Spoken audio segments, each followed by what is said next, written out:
Šiaulių miesto savivaldybės viešosios bibliotekos vaikų literatūros skyriaus bibliotekoje kovo 27 dieną 11 val. Vyko rytmetis vaikams Bobutės Velykės viešnagė. Lieporių pradinės mokyklos trečiokėliai ir logopedinio lopšelio darželio priešmokyklinio ugdymo grupė Saulutė buvo nustebinti renginio metu vykusią literatūros parodą Velykė atvažiuoja su margučiais. Renginį pradėjusi bibliotekos vedėja Rima Matulevičiūtė priminė visų krikščioniškų švenčių svarbą, papasakojo apie pavasarį skelbiančias šventes, tai yra Užgavėnes ir Velykas. Vaikams įdomiausia buvo sužinoti apie Velykų kiaušinį, margutį. Todėl jiems buvo priminta, kad kiaušinis yra gyvybės simbolis ir nuo gilios senovės kiaušinių marginimas turėjęs ir tebeturi magišką reikšmę. Dabar vaikai turbūt jau ir mokykloje kalbėjot, ir namuose jau turbūt ruošitės pavasario didelę šventę, ar ruošitės laukėt? O kokios tos šventės dabar bus? Velykos, taip.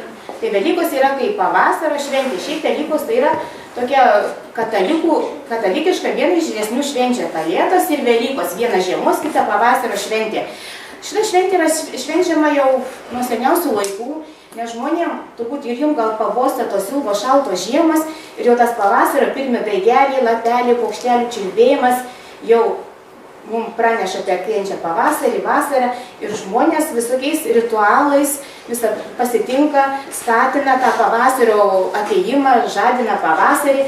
Tai vienas iš tokių buvo Užgavėnės, irgi turbūt vaikų labai mėgdama tokia triukšminga šventė, ar ne, kada bandoma išginti žiemą, prisikviesti pavasarį, o jau Velykos jau tikrai yra pavasario šventė.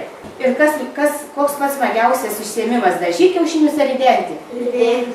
Ridenti, ar ne? Tai vaikai tada ridenti kiaušinius kaip? Reikia kietai išvirti ir dar žinau tokių gudrybių, kaip padaryti, pavyzdžiui, kiaušinį, kad jis nesudužtų ridenant. Galima kiaušinio stiprumą išbandyti į dantis, į kaktą. Bibliotekos vedėjai pradėjus vaikučiams pasakoti apie Velykų šventės simboliką, kur buvus, kur nebuvus, į skaityklą atėjo ir tikra Velykų bobutė. Nešina nedideliu krepšiu, jie apsidžiaugė pakliuvusi ten, kur reikia.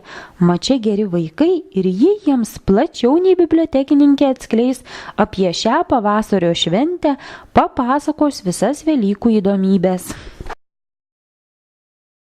Pirmiausia, tai žinot, kaip čia mane vadina? Bobutė. Tai žinoma, Velykų bobutė dar trumpiau Velykiai sakydavo. O kokia brangytė kiaušinių vaikai vos ne 7 litai. Net per televizorių sakė, ne? Aš tuoj paskambinau savo tetulį ir Uršulį tokiai senai pažįstamai į Gegužiukų kaimus, sako, atvažiuok.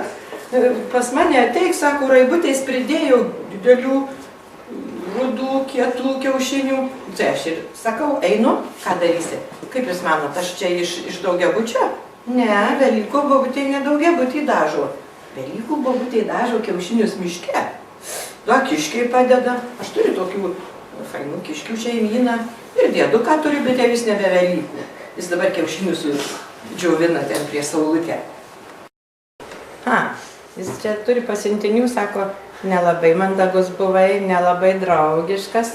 Ten netvarkingai kažką vėl namus drabužius susidėjai. Ir žiūrėk, ir negaunu. Arba gaunu kokį ten saldainėlį. Lygiai tas pats kaip su bobutė. Manot, kad jau Velykiai, tai tik tai pridės kiaušinių. Pirmiausia, tai reikia paruošti vietą, kur juos pridėti.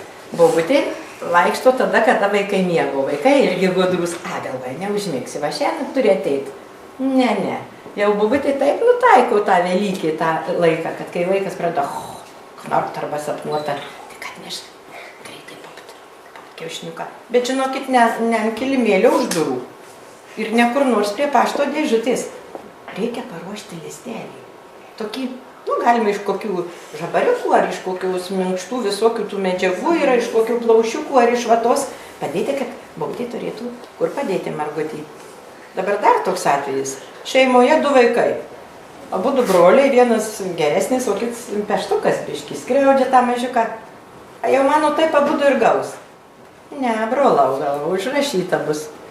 Kokiam Artūriukui. O vat, sakykim, kokiam Mikučiui ir nėra. Nieko nepadarysi. Taip yra, teisybė turi būti. Velykiai papasakojus apie Margučio svarbą, ji niekur nepabėgo. Bobutė atsisėdo prie stalo ir kartu su vaikais pasižiūrėjo animacinį filmuką Margučių rytas, o vėliau labai dailiai spalvino iš kartono bibliotekininkų paruoštus margučius. Ilgai spalvinę trečiokėliai Velykų senutės buvo apdovanoti šokoladiniais margučiais. Renginio pabaigoje vaikučiai pasiklausė dainelės apie kiškį ir apžiūrėjo ne tik savo darbelių parodą Pavasaris jau čia, bet ir literatūros parodą Velykė atvažiuoja su margučiais.